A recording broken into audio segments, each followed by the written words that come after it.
감사합니다. 네, 감사합니다. 항상 우리 유튜버 기자님들이기 때문에 우리가 박근혜 정부 때와 지금 윤석열 대통령의 정부 때와 많이 틀리다는 말씀들을 많이 하십니다.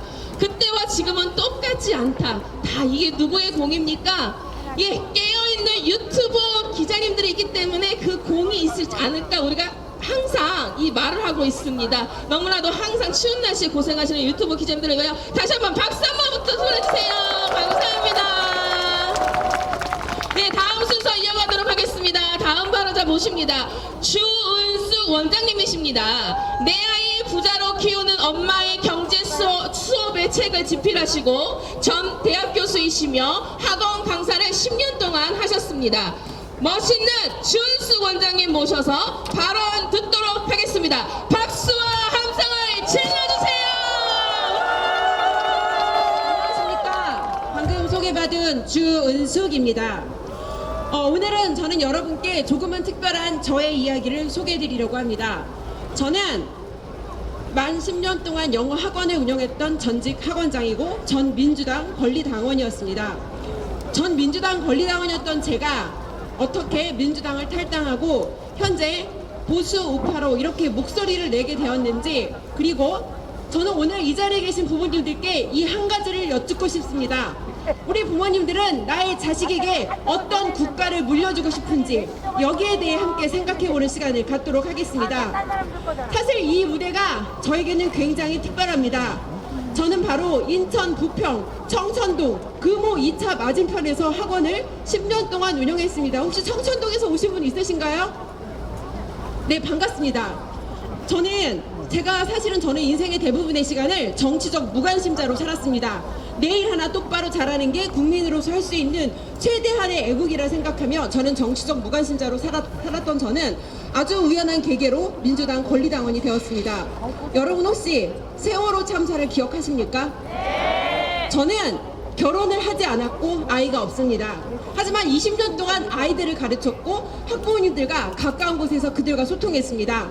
아이들이 겪어야 했던 그 참사에 저는 분노하지 않을 수 없었고, 국민으로서 내가 할 수 있는 이 상황에서 내가 할 수 있는 최선이 무엇인지 처음으로 생각해 보기 시작했습니다. 당시 대통령에 대한 불만과 세월호 사건에 대한 책임을 묻고 많은 국민들이 대통령의 퇴진을 요구하기 시작했습니다. 저 역시도 그 운동에 동참하는 것이 우리 아이들이 조금 더 안전하고 살기 좋은 세상을 제가 마련해 주는 것이라 생각하고 그 운동에 참석했습니다. 제가 촛불을 들고 나가고 있던 그 시기에 저희 아버지께서는 태극기를 들고 반대편에서 박근혜 대통령의 탄핵을 반대하는 목소리를 내셨습니다.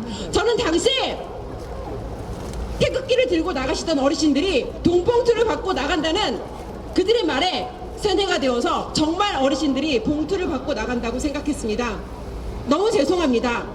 그리고 차마 입에 담을 수도 없는, 입에 담기조차 송구스러운 박근혜 대통령이 퇴진을 하시고, 자, 여러분들 한번 생각해 보십시오. 과연 약속한 대로 대한민국은 더 살기 좋은 나라가 되었습니까? 아니요! 저의 학원은 늘 대기가 있을 정도로 잘 되던 학원이었습니다. 2020년 1월, 여러분 2020년 1월에 어떤 사건이 있었는지 기억하시나요? 코로나! 중국발 정체불명의 바이러스가 전 세계를 공격했습니다. 저는 아주 우연한 기회에 학원을 이전했고 한 달 만에 코로나가 닥쳤습니다. 내가 잘못한 것이 아무것도 없어도 이렇게 망할 수도 있구나 하는 것을 처음으로 저는 경험해 보았습니다. 그토록 믿고 내 손으로 정권을 바꾸는 일에 힘을 보탰으나 그들은 약속한 것을 지킨 것이 아무것도 없었습니다. 제 주변의 자영업자들이 얼마나 많은 분들이 문을 닫고 얼마나 고통받았는지 저는 그 모습을 보면서 분노하지 않을 수 없었습니다. 그리고 저는 민주당을 탈당했습니다. 그리고 제가 할 수 있는 일은 아무것도 없구나. 여러분 죄송합니다. 아직 박수받긴 이릅니다. 왜냐하면 저는 그 사건을 계기로 정치적 무관심자가 되었습니다. 어떤 놈을 뽑아도 그놈이 그놈이구나. 그냥 나 원래 하던 대로 내일이나 똑바로 잘 해야겠다. 이렇게 정치적 무관심자로 저는 한참을 살았습니다. 그런데 2024년 12월 3일 어떤 사건이 있었습니까? 대통령 개혁!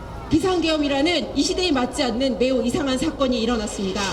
당시 저는 대한민국에 없었습니다. 해외 세미나에 참석 중이었고 아침에 식당에 내려갔더니 저와 세미나를 듣는 외국에서 온 친구들이 저에게 물었습니다. 너희 나라에 이상한 일이 있던데 대통령이 계엄령이라는 걸 했대. 너희 나라 경제가 개박살이 났어. 저는 너무도 당황스러웠습니다. 무슨 일인지 상황을 파악하기도 전에 다른 친구가 이야기해줬습니다. 근데 한 2시간 만에 끝났더라고. 여러분, 이상하지 않습니까? 계엄령이라는 것이 있는데 누구는 무슨 일이 일어나는지도 모르고 아침에 눈을 떴더니 이미 계엄이 끝났다는 것입니다. 여러분, 우리가 영화 속에서 봤던 계엄령은 어떤 모습입니까? 군인들이 시민들을 공격하고 무자비하게 폭력을 휘두르는 이런 것이 제가 알고 있던 계엄령이었습니다.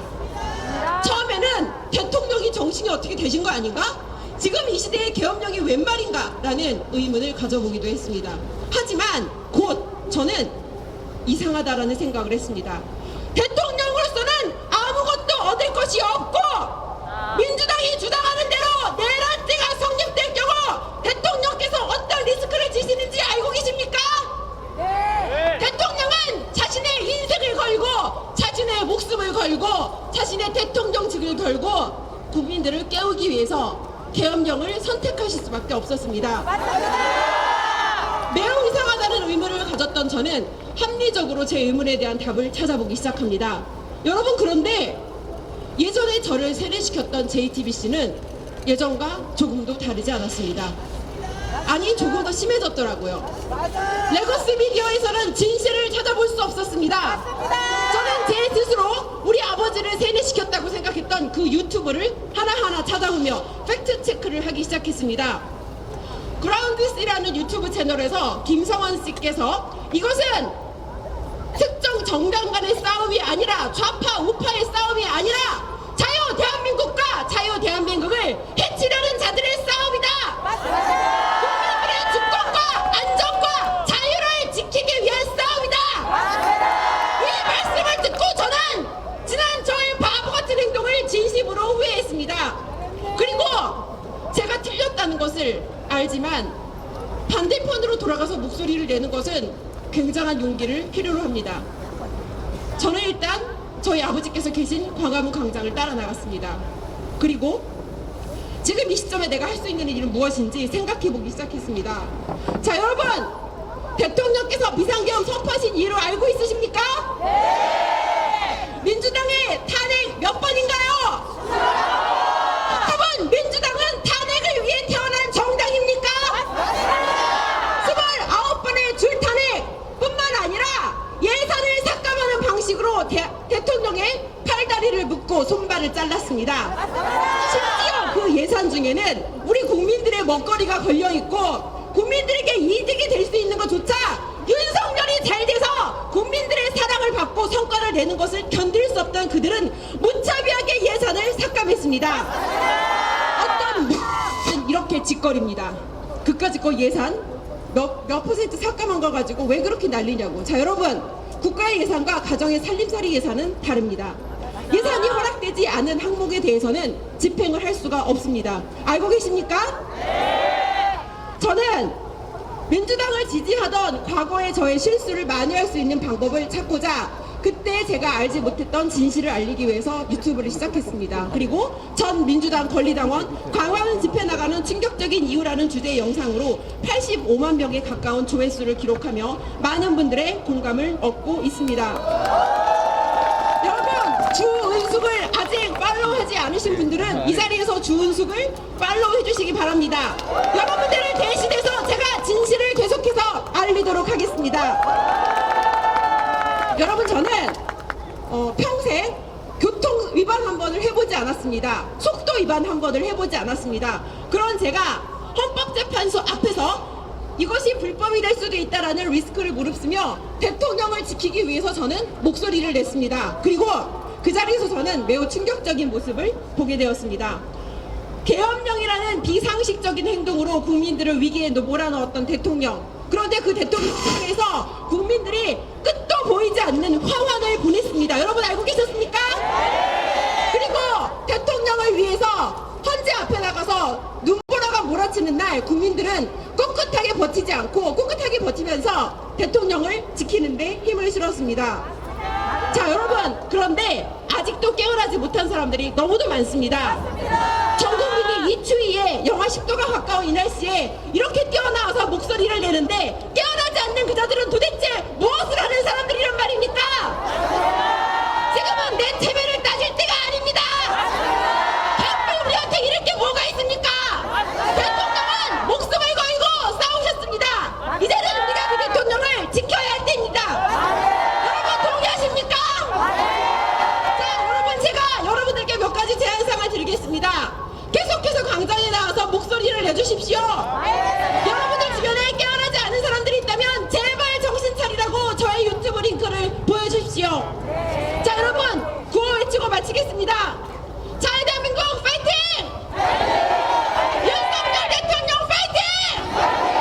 감사합니다. 감사합니다. 다시 한번 큰 박수 부탁드립니다. 우리 주은수 원장님께서 매우 특별한 것은 민주당 권리당원이었다는 거예요. 여러분 너무너무 대단하지 않습니까? 여러분은 팔로우와 구독 많이 해주신 거죠? 네, 감사합니다. 우리 주은수 원장님처럼 많은 분들이 돌아오기를 소망합니다.